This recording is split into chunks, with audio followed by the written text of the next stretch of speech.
There was no evidence of a leak, Michael. Well, something's going on. Welcome to WatchMojo, and today we're looking at the worst remakes, standalone sequels, and overall betrayals of cherished television shows. We're not including American reboots of foreign shows, as those deserve a list of their own. What? Number 20. Velma. Scooby-Doo Where Are You built a franchise on teenage paranormal investigators and their talking dog. Of the many hit-or-miss reimaginings for TV, Max's particularly bold interpretation particularly misses. God's not real if you two morons are running this investigation. Oh, how we've missed that sense of humor, girl. Seriously, how long has it been since Daphne had you over to our house? Since my mom went missing 2 years ago. Mindy Kaling co-created and stars in a spin-off about Velma Dinkley investigating a series of murders. Adapting Mystery Inc. for the sensibilities and diversity of Gen Z is admirable. Unfortunately, Velma is just another snarky, clumsily plotted thriller for streaming. It also relies too much on lazy meta-humor, taking so many liberties with its brand, including its family-friendliness. Exactly. I think it has something to do with drugs, which I hate. While critics were more mixed on Velma, Scooby-Doo fans dismissed it as one of the worst shows of 2023. Unfortunately for them, it didn't stop at one season. Number 19. Dragnet/LA Dragnet. The original Dragnet, created by the visionary Jack Webb, succeeded in creating a police procedural drama grounded in realism. Look, I'm still not convinced Connie can back up what he says. Then why didn't you take that box away from him? In fact, Webb and Dragnet are credited with establishing the standard for police dramas that so many have since followed. Unfortunately, the 2003 reboot, under new guidance, couldn't follow in its predecessor's footsteps. After a rocky first season that tried to replicate the original, the show changed its name and format to try and boost ratings. LA Dragnet premieres tonight 10/9 Central on ABC. The new LA Dragnet veered from focusing on one central character, which had been the talented Ed O'Neill, and produced a season surrounding an ensemble cast. The show lost the magic of the original and was canceled 5 episodes into its second season. Nobody keeps secrets in this town. Number 18. MacGyver. A secret agent with impromptu inventing skills wasn't exactly considered must-see TV between 1985 and 1992. MacGyver's loyal following on ABC and Richard Dean Anderson's charisma nonetheless created memorable entertainment. Sometimes you hear about floating grain dust exploding inside a silo. It's called spontaneous combustion. I'm gonna do it on purpose. CBS's remake, on the other hand, is too bland to have legs. Certainly the campy writing and MacGyverisms have a certain flavor, but everything else is just a generic network actioner that abandons the original's more resourceful plotting. Mac, we got a problem. What is it? The op's been blown. What does that mean? Means trouble.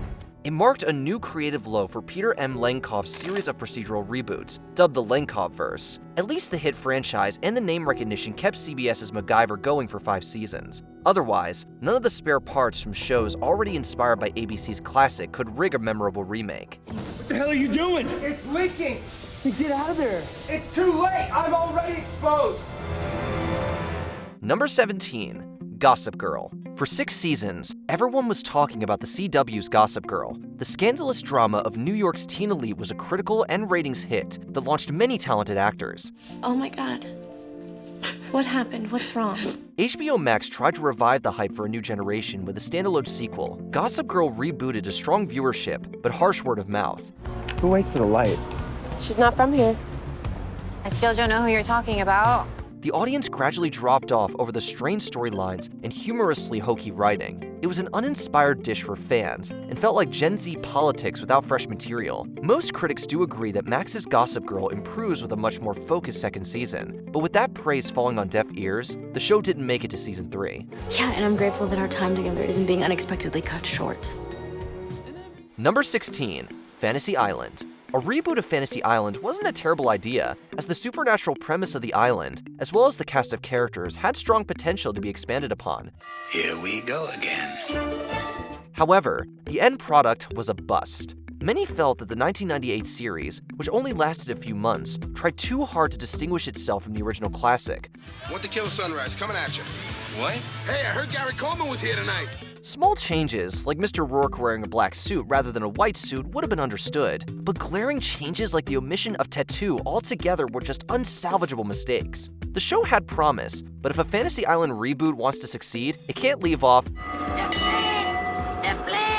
Number 15, Cojack. CBS's Cojack was a slick, popular cop drama from the 1970s. Telly Savalas' embodiment of the tough but honest lieutenant made it more than just the right show at the right time. Loves her. Ving Rhames definitely preserves the magnetism of Theo Cojack in USA Network's remake. The show itself, however, only maintains the hero's basic trademarks of fedoras, lollipops, and catchphrases. The rest is a tediously by-the-books procedural with consistently predictable cases. It sure isn't genuinely gritty enough to justify bending Cojack's fealty to proper police procedure. USA's show is the antithesis of CBS's creative sensation. With outraged fans and bored critics ensuring the reboot's cancellation after just one season, it seemed that nobody loved Rhames' Cojack. Number 14, Magnum PI. It doesn't get much cooler than Tom Selleck in the classic Magnum PI. Were you in love with her?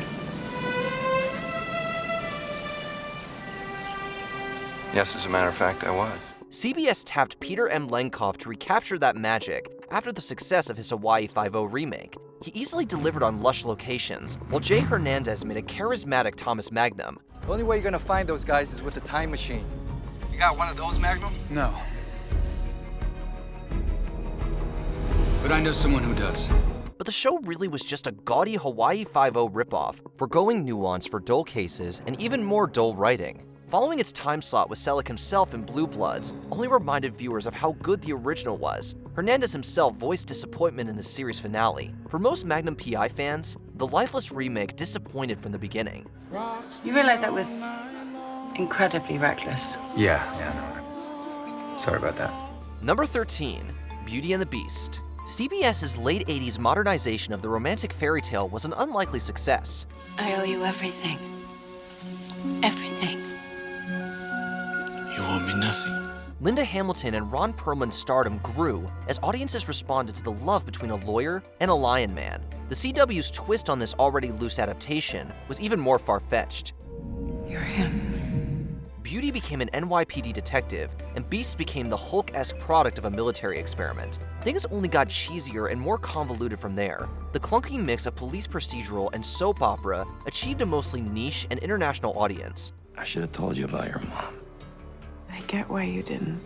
No, you need to pursue answers. Sadly, that was enough for CW's Beauty and the Beast to run longer than CBS's did. The trash TV staple now has its own cult following, but for uglier reasons. Did you take those pills because you thought I wanted a more normal future, or because you did? I thought we both did.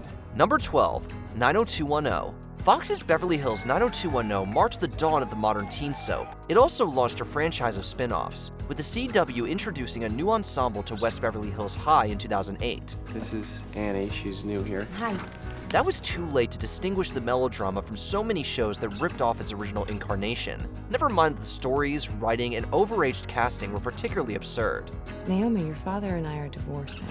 The CW's 90210 was enough of a hit with kids to drag out to 5 seasons of uneven quality, but the show betrayed an influential classic by feeling like just another bad impersonation of it. It may have also set up the slump that came after for the 90210 franchise. You know, I might seem like I'm perfect and I got it all figured out, but the truth is I'm winging it. Number 11, Teen Titans Go. The original adaptation of DC's Teen Titans showed a grown-up side of Cartoon Network. We'll worry about how Slade survived later. Right now, all that matters is how we stop him. The way it worked deep drama into superhero action and comedy had an impact on millennial audiences. Premiering a decade after its predecessor, Teen Titans Go didn't show Gen Z the same respect. Yes! Yes! Yes! Whatever. The core cast returned for a zany sitcom that focuses more on the teens' less superheroic misadventures. The original's lush animation and storytelling were reduced to crude, meme-oriented gags. The wholesome humor and heart still won a large enough following for an even bigger franchise than what the first show had. While it stands apart from that classic, the smug and immature Teen Titans Go is especially obnoxious for its blasphemous retooling. We should have gotten serious years ago. Finally. We are no longer disgraces. We are the team I always dreamed we could be. Number 10, Ironside. The original Ironside lasted 8 seasons. was beloved by both casual fans and critics, and earned its star actor Raymond Burr 6 Emmy nominations and a pair of Golden Globe nods. We've got to go on the theory that she's out there alone, frightened but safe. And we've got to find her by rational, objective means. The 2013 reboot, on the other hand, was universally murdered by critics, holding a 14% approval rating on Rotten Tomatoes, and was canceled after 3 episodes. The stark difference can't be attributed to just one thing. It's generally understood that the Ironside reboot failed on every level to capture the brilliance of the original. I'll go. Yeah, Sergeant, I can't let you do that. Well, what are you gonna do, tackle me? Main character Officer Robert Ironside was the only character renewed for the reboot. The setting was changed from San Francisco to New York City, and it went for a far more violent, darker tone. We'll take the original, please. Don't let anyone do anything stupid. Don't you do anything stupid. Yeah. Don't yeah me. Number 9, Get Smart. Okay, so this one wasn't canceled after 3 episodes. It was only axed after 7. Mr. President? Yes, sir, I'll hold. So bravo, we guess. You may be surprised to learn that back in '95, the snarky, fast-talking Andy Dick was actually a fairly sought-after commodity. Wait. I mean, we just had a whole mission together, and I don't even know your real name. He was snagged for this reboot, starring as secret agent Zach Smart, but he clearly didn't care for the production, as he also committed to News Radio, which came out the same season. Not a bad move for Dick, as News Radio ran for 5 seasons, and the Get Smart reboot was criticized for failing to capture the magic of the original.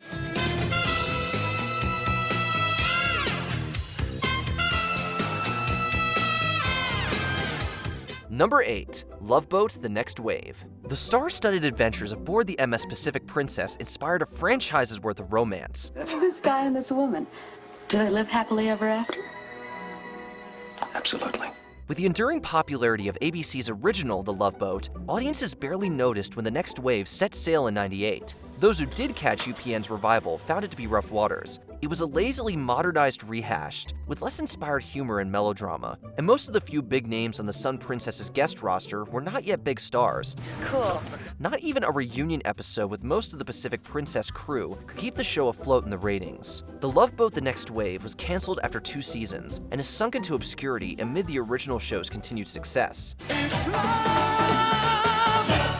Number 7, The Powerpuff Girls. You're never too old to appreciate the original Powerpuff Girls as one of Cartoon Network's most dazzling and cleverest achievements. These superpowered sisters seemed ideal for revival for a new generation, seeking greater feminism in family entertainment. We're going to fight crime! That's what we do. Duh! Unfortunately, the 2016 revival didn't even have that going for it. Many found its empowerment ironically self-conscious and without nuanced themes. But Professor, isn't sciencing kinda important for, society? Whoa! Relax, dudes! The removal of already rich female characters like Miss Bellum due to physical appearance drew particular controversy. Many more classic elements were sacrificed for a silly cartoon sitcom that dragged on for 3 seasons. The revived Powerpuff Girls represented the worst trends of Cartoon Network's reboots. Besides failing its core objective to be more feminist than the original, it just doesn't offer anything super.